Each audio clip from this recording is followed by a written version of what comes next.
Coucou tout le monde, donc voici le deuxième jeu auquel je joue en ce moment, plus que Star Citizen, c'est Legends of Runeterra. Legends of Runeterra, c'est un jeu de cartes à collectionner, et ensuite un jeu compétitif. Donc, dans l'onglet collection, on voit qu'il y a donc différentes cartes, il y a une grosse liste de cartes, qu'on peut avoir en 3 exemplaires maximum. Et ça commence par les champions, qui sont des unités plus puissantes que la moyenne, et ensuite on a un ensemble d'unités et de sorts. Donc on va assembler ces cartes pour former des decks. Donc il faut 40 cartes en tout, avec un maximum de 6 champions, et pas plus de 3 exemplaires de chaque carte dans le deck. Donc voilà les decks qu'on fait. Si on regarde par exemple un facile, voilà, un aggro, on a plusieurs cartes qui sont classées en fonction de leur coût en mana, donc on y reviendra après.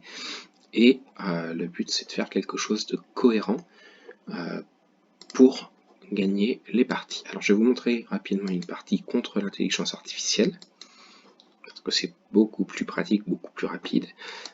Hop, donc on va prendre celui-ci. Alors c'est un deck aggro, c'est-à-dire que c'est un deck qui a pour but d'agresser l'adversaire au plus vite. Ce sont des decks très rapides.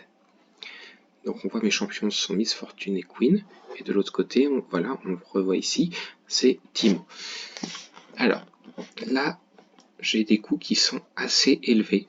3, 4, 4, 4, donc c'est les points en mana en bleu. Donc je vais refaire ma main, c'est ce qu'on appelle le mulligan. Je dis que je refuse ces 4 cartes. Alors je peux choisir de refuser tout, aucune ou une combinaison. Là je refuse tout. Et je me retrouve avec ma main de départ, voilà, qui est un peu plus correcte. Alors j'ai 2 queens, on peut en avoir qu'une sur le board parce que c'est un champion, donc elle est plus puissante. C'est un petit peu compliqué, mais c'est pas si mauvais que ça.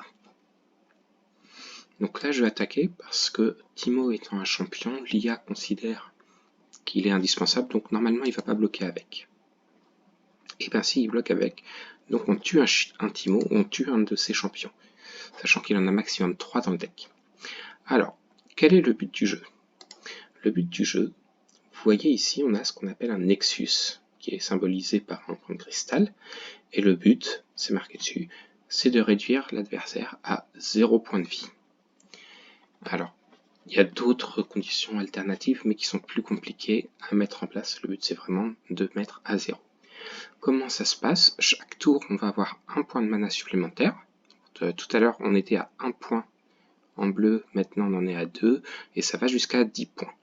Si on n'utilise pas ces points de mana, ils sont transformés ici en gemmes, jusqu'à 3 gemmes, qui peuvent être utilisés pour des sorts, uniquement pour les sorts, alors que les points de mana peuvent être utilisés pour n'importe quelle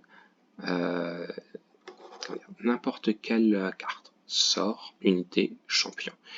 Alors, là, c'est à l'invocation qu'elle fait quelque chose. Il n'y a pas vraiment de raison de la bloquer, je passe à la liste du point de vie. Les points de vie peuvent être considérés comme une ressource, comme le mana. Donc j'espère trouver quelque chose un peu plus intéressant. Voilà. Donc là, un officier mesquin, qui me permet en plus d'invoquer un adepte aléatoire d'un coup de 1. Donc pas quelque chose d'extraordinaire. Mais on va attaquer avec ces deux-là. Soit il laisse passer, ça lui fait des points de dégâts, soit il bloque avec ses cartes, et ses cartes meurent, les miennes aussi. Mais ça vaut le coup que mes cartes meurent, parce que son héros du printemps lui redonne des points de vie. Vous voyez, il y a vol de vie indiqué. J'ai pas du tout envie que ça se passe, donc je préfère qu'il meure. Résultat, j'aurais pu bloquer tout à l'heure la 2-1, mais on ne savait pas comment ça allait évoluer. Ah bah c'est parfait, une carte à 4, j'ai 4 points de mana, on voit ici. Donc, je la pose.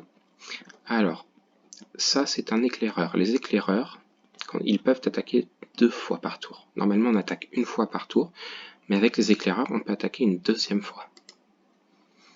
Alors, je vais garder mon éclaireur en vie, parce que c'est assez intéressant.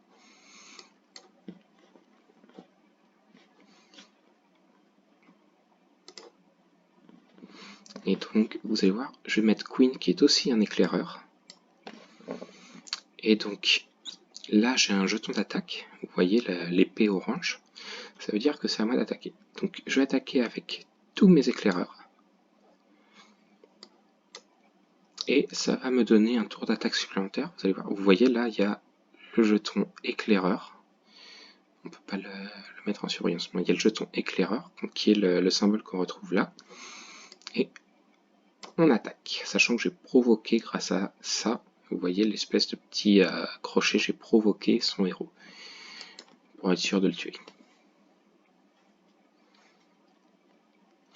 Voilà, donc j'ai fait ma première attaque, je fais ma deuxième attaque éclaireur. Et voilà, donc fin du round maintenant.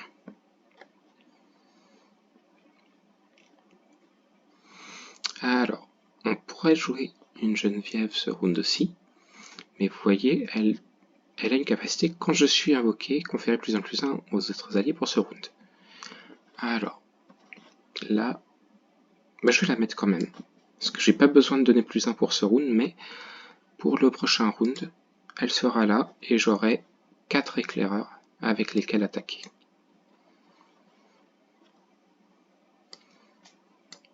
Voilà. Donc là j'ai mes 4 éclaireurs, j'attaque une première fois, ça va suffire à le tuer, et j'aurais pu attaquer une deuxième fois. Donc voilà comment se passe une partie. Alors là c'est une partie très simple, hein, puisque j'étais contre l'intelligence artificielle, et mon deck est bien sorti. Donc voilà pour Runeterra. C'est un jeu qui est très sympa, qui est accessible à tous, qui est entièrement gratuit, et si un jour vous voulez me rejoindre, n'hésitez pas.